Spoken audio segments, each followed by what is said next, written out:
हरे कृष्ण। गुरु महाराज की जय।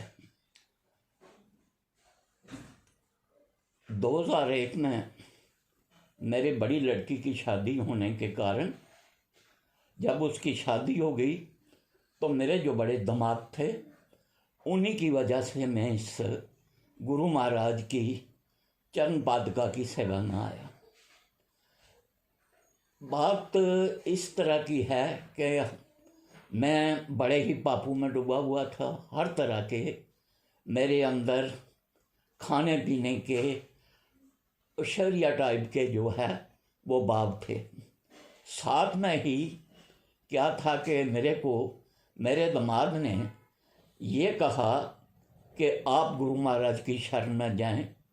मैं बाकी चीज़ें तो छोड़ सकता था, लेकिन सिगरेट जो है मैं इतने ज़्यादा पीता था कि कम से कम 10 पैकेट 100 सिगरेट मैं रोज़ का पी जाता था।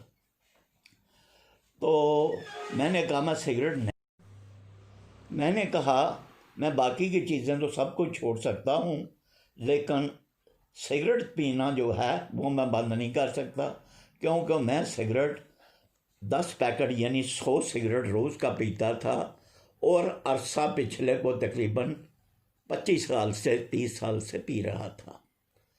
तो उन्होंने गुरु महाराज से कांटेक्ट किया, मेरे बड़े दामाद ने। उन्होंने कहा कि अगर वो सिगरेट छोड़ नहीं सकते तो हम उनको हरि नाम नहीं देंगे।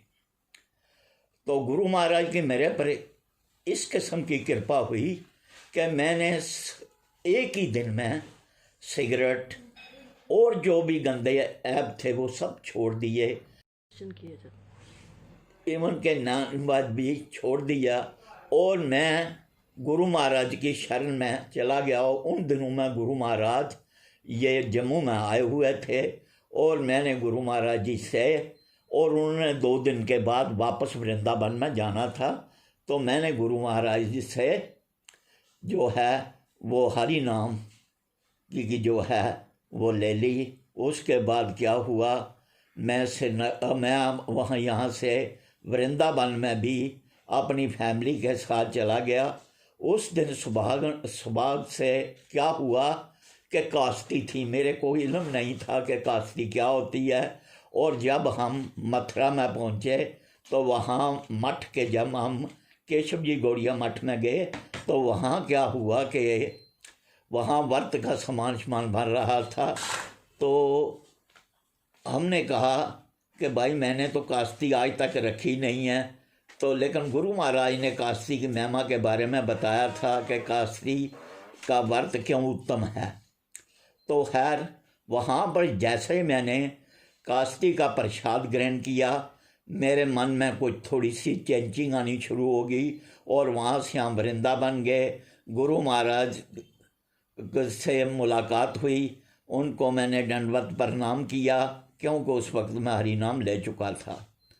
उसके बाद 2004 में मुझे 2002 में शायद नहीं 4 में मुझे पुरी जाने का मौका मिला।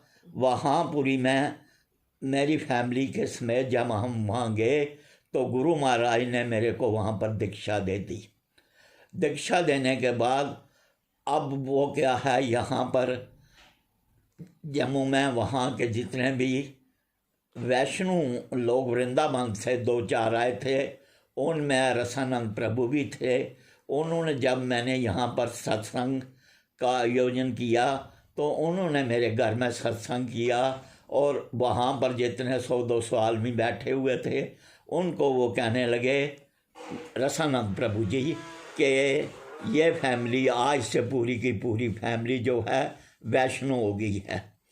मेरे दिल में एक ऐसी भावना आई कि अब किसी न किसी तरह से गुरु महाराज भी जो है मेरे घर में, आगे भी 1-2 बार आए, फिर भी जो है वो सालों साल मेरे घर में आते रहे, मेरे जो है दामाद की वजह से, बड़े दामाद की वजह से, जिनकी वजह से ये मैंने लाइन जो है अडॉप्ट की। फिर उसके बाद दिवाली पर हम मथुरा में गए, मेरे साथ मेरे बड़े दामाद और छोटे दामाद भी थे। वहाँ जाकर जब हम गए तो गुरु महाराज ने कहा आप कल नहीं आए। हमने कहा हमें शायद टिकट नहीं मिली थी। ट्रेन की। उन्होंने कहा कल हमने यहाँ किसी हाथी के द्वारा यहाँ पूरा निर्माण किया हुआ था, बड़े बड़े जो चोटी के यहाँ के विद्वान थे उन्होंने यहाँ पर प्रचार किया, लेकिन वो हमारी इतनी बुद्धि नहीं थी, लेकिन फिर भी थोड़ा बहुत जो जानते थे समझ सके। फिर वहाँ से हम वापस आकर हम पूरी तरह से गुरु महाराज के शरणगत हो गए और आज तक हम गुरु महाराज की शरणगत में हैं।